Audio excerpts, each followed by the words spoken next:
நம்ம தமிழ் சீரியல்ஸ்ல வந்து ரொம்ப அப்படியே ஓவர் மேக்கப்லாம் போட்டு ரொம்ப பெரிய பெரிய கம்மல்லாம் போட்டு அவ கெட்டவ, எதுவுமே போடாம அப்படியே சிம்பிளா இருந்தா அவன் நல்லவ அப்படின்ற மாதிரி கிரியேட் பண்ணிட்டாங்க. வேற வழி கிடையாது. இப்ப எல்லாம் அதுதான் நம்பிட்டாங்க.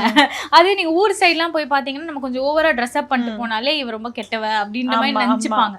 அது வந்து சீரியல் பார்த்து பழகினவங்க அந்த மாதிரி ஆயிட்டாங்க. வேற ஒண்ணுமே பண்ண முடியாது. ஸோ சீரியல் பொறுத்த வரைக்கும் அப்படிதான் இருக்கு. சரி, நீங்க வெண்பாக்கு வந்து எப்படி காஸ்டியூம் சூஸ் பண்ணீங்க? காஸ்டியூம் நான் எப்படி சூஸ் பண்ணுவேன்னா, இப்ப நான் சொன்னா வந்து ஐயா அப்படியா அப்படின்னு நீங்க கேட்பீங்க. ஏன்னா போவேன் தெரு தெருவா மெட்டீரியல் தான் எடுப்பேன். நான் சாரியே எடுக்க மாட்டேன். ஆமா, மெட்டீரியல் வந்து 6.5 meters எடுத்துட்டோம்னா நம்ம சாரியா கட்டிக்கலாம். அது ஏதாவது ஒரு மெட்டீரியல் பார்ப்பேன், அந்த மெட்டீரியல் வந்து சாரியா கட்டிப்பேன். Admission open for NEET repeaters. Join Velamala IIT NEET Academy. Scholarship worth 5 crores.